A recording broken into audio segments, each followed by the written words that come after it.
I'll give you another one that when I was doing research for my fourth book, The Power of Self-Healing, I had interviewed 50 people that were told they were never healed.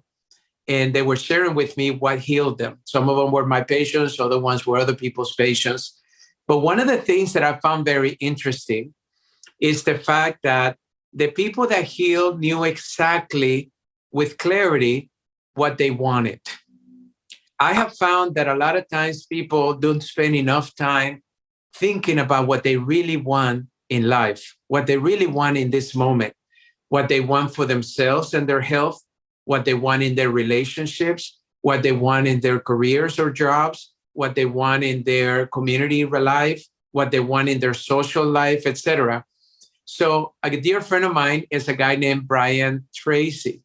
And Brian has been one of the most successful motivational speakers in life.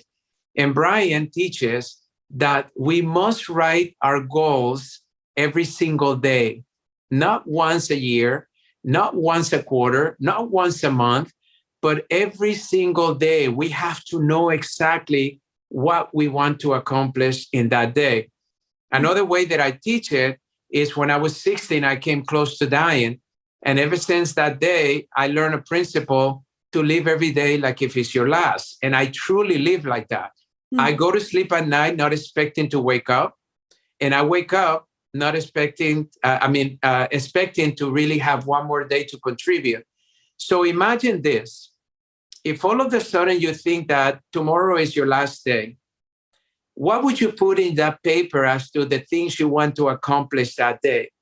Would it be to have a better relationship with your loved one, to let them know how much you love them and care about them, or your children, to be able to go to your environment of work and be grateful for the people that gave you that opportunity?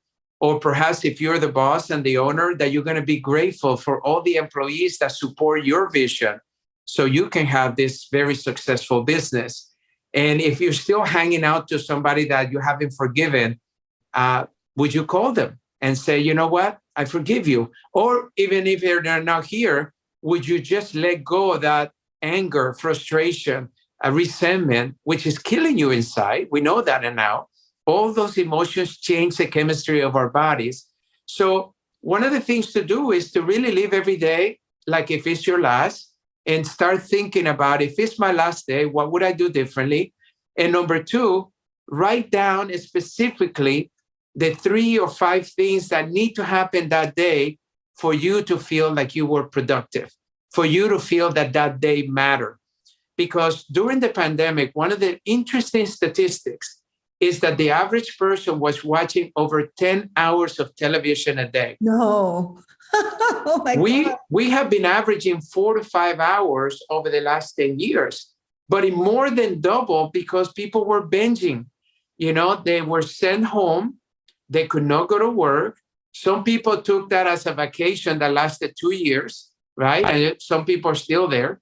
And they were watching everything on Netflix. The subscriptions of digital television more than tripled during the pandemic because people were just trying to entertain themselves.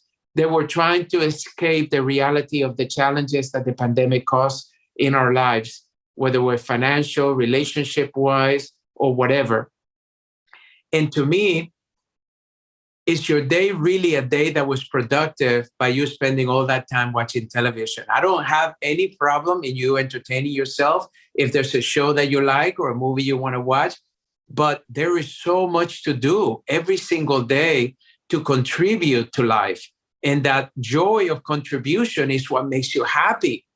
It's that joy of contribution that creates the money that people will pay you for the value that you bring to them. So that way you can get out of the hole that the pandemic caused as far as your finances.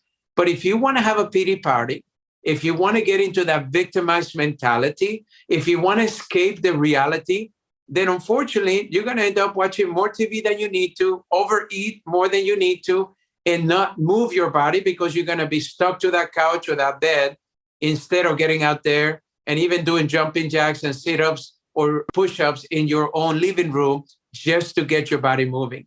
And that's some of the things that people have really struggled with during